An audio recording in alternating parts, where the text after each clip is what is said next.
You don't get any double talk from me. I'm either for something or against it. Filling the shoes of Harry Truman is no easy job. But actor Gary Sinise is attempting just that for the title role in the historical drama, Truman. And to portray the former president in his later years, Sinise is transformed by a new generation of old-age prosthetics. Coming up, we'll see how Gordon Smith and his team at FX Smith mature Gary Sinise from a young Missouri farmer to give him Hell Harry. We'll meet Dick Smith, the master of aging effects, who transformed a youthful Dustin Hoffman into the 121-year-old Little Big Man. And we'll learn how makeup artist Robert Schiffer took Burt Lancaster into his twilight years for Birdman of Alcatraz. As they apply the secrets of their ageless craft, these wizards of special makeup effects are changing the face of filmmaking. Next on Movie Magic.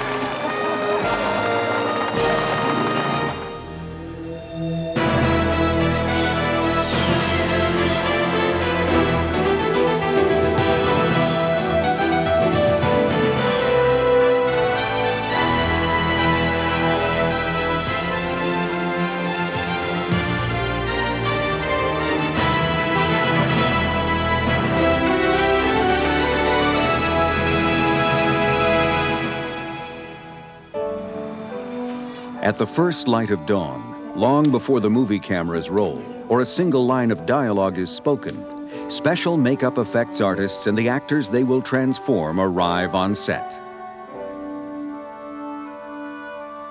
Together, they will attempt to achieve perhaps the most difficult of makeup illusions, character aging that is subtle and believable. Unlike the design of fantasy or horror makeup, which is limited only by the imagination, old age makeup must be based on reality. Doro Bachrach, producer of the HBO production of Truman, was insistent that the aging makeups in her film be totally believable. I was looking for something different, and I heard about Gordon Smith, and I heard that he had done every film for Oliver Stone since Platoon, and that Oliver simply found it difficult to make a picture that needed makeup without Gordon, and so I approached him on this film. And I told him that I thought he was the only person who could do the picture. At his Toronto-based company, FX Smith, Gordon Smith has been developing realistic aging effects materials for the past 13 years. He and his team have pioneered the use of silicone gel-filled prosthetics, which look and feel much like human skin. Gordon first used these materials in the epic drama Legends of the Fall to convincingly age actor Gordon Tatousis from 40 to 110. The only successful old age makeup is where you are not aware that there has been any tampering or anything artificial done to the skin or done at all. The camera and the audience must believe that there is virtually nothing artificial that they are looking at. These new prosthetics signal a major departure from traditional opaque foam latex appliances in that they are translucent, allowing the actor's skin tones and texture to show through. Gordon's present task is to age actors Gary Sinise and Diana Scarwid as they portray Harry and Bess Truman from their early 30s through their late 60s. This is the first film in which Gordon's new materials will age leading characters throughout an entire story. And cut. One more right away, please. The arduous makeup process takes between 3 and 4 hours a day. Overseeing the transformation of the actors is key prosthetic makeup artist Russell Cate.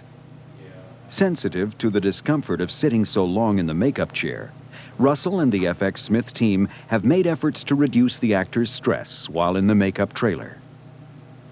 It's very important to make the actor feel that they can trust you, that you're not going to do anything to hurt them, and that the entire process is worth the amount of effort. Russell begins the application process with a thorough cleansing of the actor's face. This is vital for even adherence of the prosthetics. Pieces are then fitted in place. You drop your first piece in, which in this case is the upper lip. get your positioning properly. Adhesive is applied to the skin, allowed to dry, and the piece is gently laid down. And then the next piece can be put into position, matched so that the edges just come to the right place, which is always tricky. And then it's just by a matter of a quarter of an inch, a half an inch at a time, applying the glue. In addition to the prosthetics, Russell uses Dermplast, a combination gelatin and glycerin material that constricts the skin and amplifies any wrinkling the actor already has. It is used on areas of the skin, such as the neck, not covered by the prosthetics. The concept of aging is a very real thing. Everybody does it, but in the motion picture industry, where you're doing it artificially, you are restricted to the materials that you have in your hands. The first step in making old age prosthetics is taking a life cast of each actor. This is a process by which a fast-setting substance such as alginate or silicone is applied to the actor's face and allowed to set. A replica of the actor's face is made from the life cast, on top of which is sculpted the character face. Then a final mold of the character face is produced. That's good. That's just the right thickness. To create the prosthetics, silicone gel is injected into the mold. The silicone is pre-colored with pigment, makeup, and fibers, mixed to match the actor's skin tones and texture. The mold is then set aside so that the silicone can set or cure, which takes approximately 3 hours. When the mold is opened, each prosthetic is carefully examined for imperfections. If the edges are too thick or too thin, the entire process must begin again. After the completed prosthetics have been approved by Gordon Smith, they are delivered to the set of Truman in Kansas City, Missouri. Gordon, at one point said, listen, I'm not going to tell you that it's not going to be a pain in the butt to deal with, because it's having something on your face all day long. It's not a natural thing for people to put a prosthetic on their face. Even after all of the pieces are in place and the actors are ready to step onto the set, Gordon is still not ready to breathe a sigh of relief. When the actor comes out of the trailer, everybody likes it, it's wonderful, it looks great. But there's a whole other thing there, which is the actor and how comfortable they are and how easy their speech is. That is probably, to me, the most important thing, because the whole concept of me taking away from an actor's performance is failure. It's a little bit difficult to tell if what you're doing underneath the makeup is coming across. So I tend to exaggerate a little bit so it'll cut through the makeup. I've asked Frank, the director, to keep an eye on that, and he says, the things that I'm doing underneath are coming across. Transformed by Gordon Smith's artistry, Gary Sinise convincingly takes the audience back to the years of Harry S. Truman. Mrs. Roosevelt, is there anything I can do for you? Is there anything we can do for you? You are the one in trouble now. When we come back, we'll meet the pioneer who taught today's makeup artists a thing or two about growing old gracefully.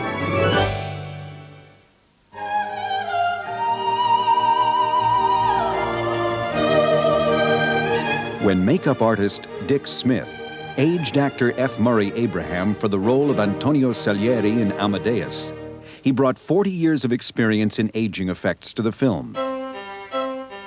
The elaborate and convincing aging of Abraham won Smith the 1984 Academy Award for Best Makeup. When I do a makeup like, say, Amadeus, I'm taking techniques that I developed maybe 10, 15, 20 years ago that have all kind of snowballed into a much more refined approach to these technical and artistic problems. Considered to be the grand master of old age makeup, Dick Smith has also received an Academy Award nomination for the 1989 film Dad, and an Emmy Award for the 1967 television production of Mark Twain Tonight. For much of his old age work, Smith has used foam latex, which came into popular use in the movie business in the late 40s. At that time, single-piece foam latex masks or appliances were utilized in aging actors. The single-piece appliance proved too restrictive for Smith, however, when faced with the ambitious task of transforming 31-year-old Dustin Hoffman into the 121-year-old Little Big Man. It was during the making of this film in 1970 that Dick Smith developed the overlapping appliance technique, which has since become the industry standard. Because foam shrinks, it would be hard to get on. It would make the actor feel constricted because it would have to be stretched. You can do a much better job if you put on a forehead and then some eye bags and then some cheeks and a nose and a chin and so forth and so forth. In 1973, Dick Smith used foam latex appliances for Max von Sydow's character Father Merrin in The Exorcist. Director William Friedkin was determined to shoot von Sydow in close-ups without diffused lighting, as had been used on previous aging makeups, including Little Big Man. So Smith was faced with the challenge of realistically aging von Sydow, who was in his early 40s, into the 80-year-old priest. I developed a whole coloration process that was new at the time. Instead of using one color of flesh tone over the rubber makeup, I divided it into different areas and used a different tone in each place, which was more like the real thing. In 1983, Smith developed further aging techniques during the making of The Hunger, in which he aged David Bowie from 30 to a 150-year-old vampire in 6 progressive stages. A last-minute decision by the director to add a stubble beard over Bowie's aging makeup presented a special problem because hair could not be glued properly over the greasy makeup then used on latex appliances. Smith combined a new adhesive called Prosaid with acrylic paints to create a non-greasy, flexible, smear-proof appliance paint which he called Pax. Not only can hair be glued over it, but its many superior qualities have made it the most widely used material for coloring appliance makeups and animatronic puppets. In 1989, Smith was called on to design the old age makeup for Jack Lemmon in the dramatic film Dad. Jack has an ideal face. All his features were easy to age. I determined that if I made him bald or semi-bald, that would work out well.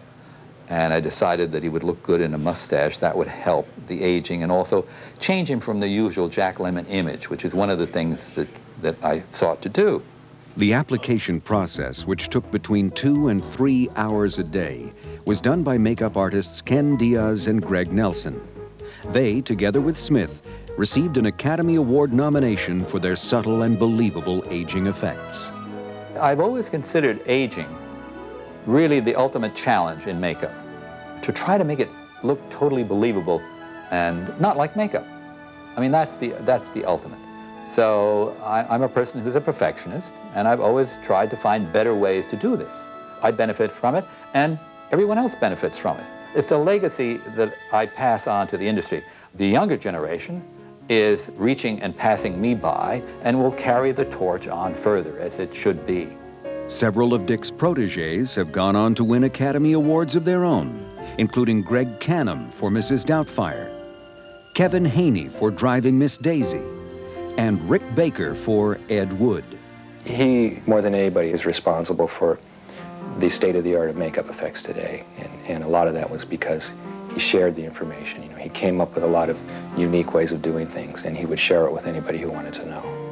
Dick Smith continues his work today, researching and developing translucent materials and gel-filled appliances. Silicone gel-filled appliances are the thing of the future, I believe. I've been talking this up and kind of promoting it for the last 2 or 3 years. I'm working on some now, and it's very exciting. The materials and techniques of aging effects may change with the times, but the artistry, generosity, and enthusiasm passed down by Dick Smith is truly ageless. Mediocrity is everywhere. When we return, We'll look into the future of makeup effects by stepping back into the Truman era. Well, I don't give them hell. I just tell the truth on them, and they think it's hell. Robert Schiffer, head of the Disney Studios makeup department, began his career in the early 1930s. It wasn't long before he became one of the most sought-after makeup artists in Hollywood. Without a roadmap to follow, Schiffer learned aging techniques through trial and error. During this period, one of the materials he used was a liquid latex compound called stipple. When applied to the face, it constricts the skin, enhancing any wrinkles the actor already has. In 1962, Schiffer was faced with what he considers his greatest artistic challenge, taking Burt Lancaster, who was then 49 years old, from 20 to 70 in the classic prison drama Birdman of Alcatraz. It was done mostly with highlights and shadows and you know, some little small stipple rubber work. And in fact, I put a whole aging beard on him with rubber and hair, which had never been done before. Just stippled the rubber on and then set the hair in the rubber. Then, of course, I got the rimless glasses, which helped the age. Although aging techniques vary from artist to artist, old age guidelines remain constant. Sagging skin, thinning or graying hair, wrinkles, and eye bags. The best Truman aging makeup for the HBO drama Truman consists of 2 stages. For her late 40s, only actress Diana Scarwood's neck will be altered. When Bess reaches her 50s, Scarwood will wear full face and neck prosthetics. We wanted to do something interesting with the character of Bess. As Truman got into national prominence, Bess became a sort of overweight Midwestern housewife, plump and her chin's rolling under, and there was just something about the character that demanded it. For Harry Truman, Gary Sinise wears a prosthetic nose piece throughout the film. When Harry reaches his 50s, the forehead, upper lip, and jaw and cheek appliances are added. We have tried to take my face, use my face and age it, but also add little Truman touches to it. When he's younger, we gave him plumpers, which are the things that set into your teeth, which push his cheeks out a little bit. And we also push his lower lip out a little bit, which were features that Harry Truman had that Gary Sinise does not have. Yeah, go ahead. To prep Gary, we shaved the top of his head. Since we're changing the hairline and the color of the hair, it was deemed easier that we would shave the top of his head and bring a prosthetic up to it for the latter stages. The hairpiece is crucial to the final look. It must blend in seamlessly with the prosthetics to look as natural as possible. Gary, it's like 3.5 hours in the chair, but after the first couple of sessions, when he saw himself in the mirror and he saw himself on film, the change in his character was remarkable. He really was convinced that he was Harry Truman. Since the actor's skin tones and texture are incorporated into the prosthetics, minimal touch-up is needed on set. Our materials allow the light to pass into it, much like human tissue. And we match the tonal qualities of the prosthetic inside the material, so that we have to use very, very little makeup on the outside to blend it into the skin. Truman's director, Frank Pearson, was not seeking to create a carbon copy of Harry Truman. This is an art. This is not reality. We're not trying to reproduce the actual Truman. What we're trying to do is to provide a reasonable facsimile that the actor can act through. We are watching, and we come to the theaters to see Gary Sinise play Truman. We don't come to see Truman revived from the dead. Let's do this, Master. I'm just enthralled that it's a possibility to help create that illusion, to take the audience to a place that they might not truly be able to go to, because it is such a lovely love story between these two people who are very, very unique.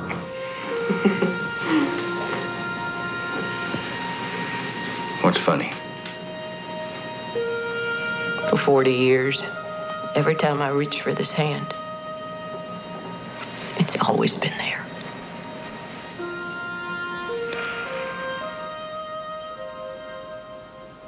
Each day after filming, as the cast and crew of Truman are packing up and heading home, Diana Scarwid and Gary Sinise face a trip back to the makeup chair for the removal ritual.